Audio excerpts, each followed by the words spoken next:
Oklahoma is setting themselves up with the 2023 recruiting class. We just covered Brandon Inns, 5-star wide receiver, number one in the class for the 2023 class. Now they got another hard commit, quarterback, 5-star, ranked as the second best quarterback in the class, Malachi Nelson. And when you watch the tape, this guy's dropping dimes. And the pairing of these two players, Inns and Nelson, could be a match made in heaven. With that being said, let's look at Nelson's player profile from 247 Sports, and then let's grind some tape. All right, here's Malachi Nelson's player profile page on 247 Sports. If you're just here for the highlights, just fast forward a little bit. I got you there.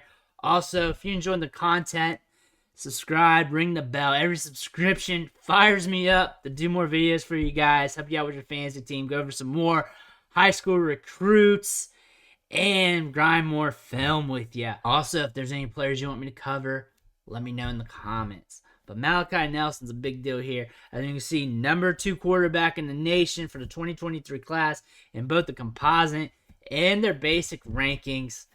A lot of schools are after him, of course, when you're ranked that high. Alabama's up top. Oklahoma, those are the main 2 guys committed to Oklahoma. So that's what really matters, honestly. But looking at the schools here, Oklahoma, Alabama, Arizona State, Auburn, Florida, SEC schools, Power 5 schools. We see a little Michigan, Ohio State, Penn State, Texas, all submitting offers, that and some more. So obviously this is no surprise to us that everybody's interested in him. Athleticism, we got some verified times here. So 4.9, 40-yard dash, decent for a young quarterback, decent at this age, really. 4.23 shuttle, 30.4 vertical. Imagine this was like during his freshman year. So was this going to be his junior year, I think, and he comes out in 2023. That was 2021, 2022, 2023. So what, he's going into like his sophomore season or whatever. So we still got some time for him to grow into his body and become a key player. It's projected to be a Power 5 starter. They're not into the draft yet. When it comes to their grades, I imagine they're going to project him to be a first or second rounder, high-end guy, especially when they got him compared to Justin Fields. Passing here, so he's got 2 seasons under his belt, so he's going to be a junior. I already got him on some of my fantasy teams. I'm not going to lie. I got him early. I got him before the 2020 season last summer in a couple Devy leagues. So I've been on him for a bit. Freshman season, passed for 883 yards and 8 touchdowns. Sophomore year, 23 touchdowns, 1,513 yards, so not too bad. I imagine those totals are going to improve as he progresses through his high school career. And now, with the way things are with players getting paid for their likeness, we could see him come out early. We could, since we've seen other players like Urs do that as well, or at least not play a senior year. So that's also in the cards. But right now, 6'3", 180. This guy's got size, your prototypical height, so we know he's going to thicken up. 5-star guy, committed to Oklahoma. Can't get much better than that. Alabama's also on their heels. A lot of the Power 5 schools are after him pretty much. SEC competition's after him. So Malachi Nelson is a big deal on the recruiting scene. Look like they've got themselves a good one. But with that being said, let's look at the tape. All right, guys, we now have the highlights pulled up. Let's take note of his mobility, how he can throw on the run, and his overall arm strength. But I'm going to go ahead and click play on this for you guys. Let's do some reactions to him.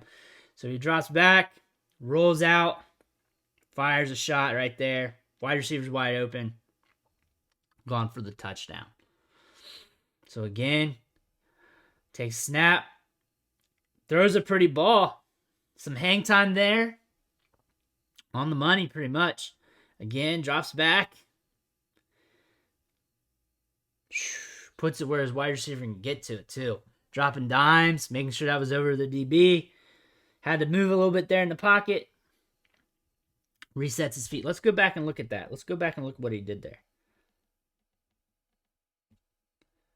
All right, set right there. So, we see him drop back and had to reset. His feet look all right comparing to what he's going to have to deal with here, and allows him to create a good throw. And he was kind of thrown off kilter, as you can see him slide off to the side there. Not too bad. Drops back. Another good pass. So there's a little bit of a tight window. So now they're going to talk about his pocket presence and mobility here. Drops back, rolls out. Ooh. Saw a little bit of that speed there. Was able to drop the ball in on the fly. Steps up. Is able to find the man open. I mean, that's not a sexy play. I mean, it's just smart. It's just a smart move here.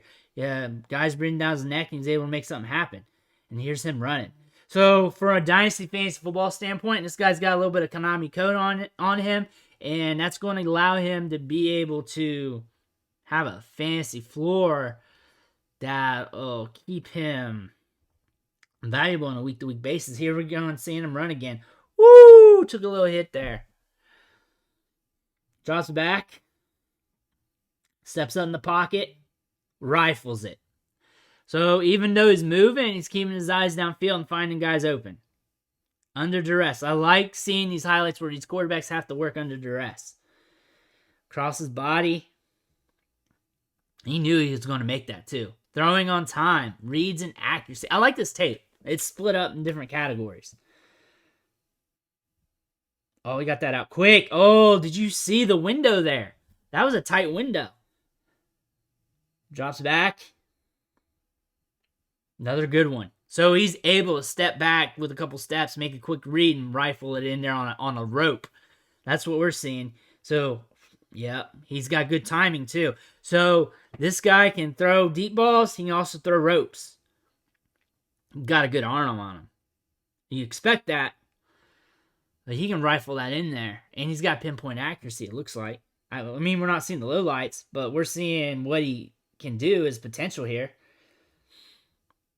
Some of these short, quick throws, but a lot of them are just smart decisions. He's smart with the football.